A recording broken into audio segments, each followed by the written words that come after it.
Avoir la sensation de sortir de son corps, de voir ce qui se passe ailleurs sans se déplacer. Une expérience troublante partagée par des milliers de personnes dans le monde. C'est le cas en France de Nicolas Fraisse, un jeune homme de 35 ans qui déclare posséder la faculté de sortir de son corps à volonté. Un don extraordinaire qui se manifeste depuis son enfance.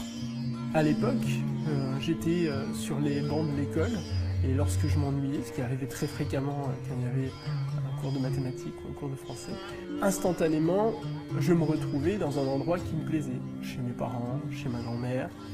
Je voyais tout ce qui s'y passait et pour moi, c'était totalement logique. Pour Nicolas, à cette époque, ces visions s'apparentent plutôt à des rêves. Mais très vite, le jeune garçon va comprendre que ce qu'il croit imaginer est en fait tout à fait réel.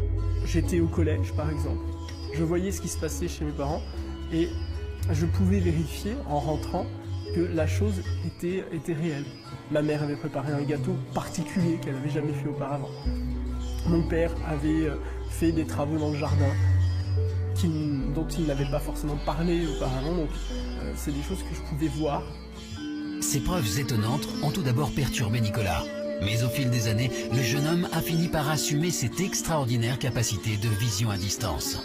C'est vrai que j'utilise cette capacité quotidiennement pour avoir des informations sur telle ou telle chose, pour savoir s'il y a de la place dans le restaurant dans lequel je veux aller, savoir s'il y a une file d'attente particulière au cinéma.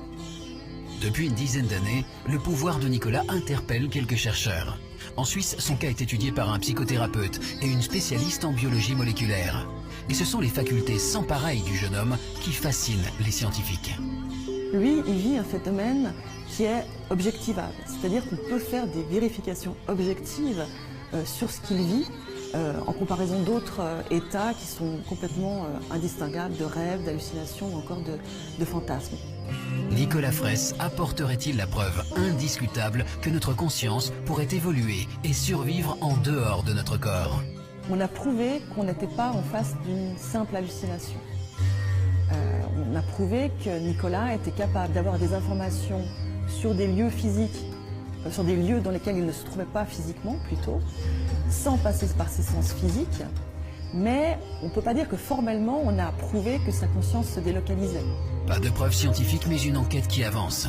Nicolas ne s'explique pas vraiment ses facultés, mais il avance une théorie personnelle sur ce genre de phénomène. Je pense que nous faisons partie d'une même conscience et nous sommes tous des facettes d'une même conscience. Et ces facettes permettent à cette conscience de s'observer elle-même. Les sorties de corps, la télépathie, tous ces phénomènes, à mon avis, sont simplement un élargissement de notre point de vue de conscience.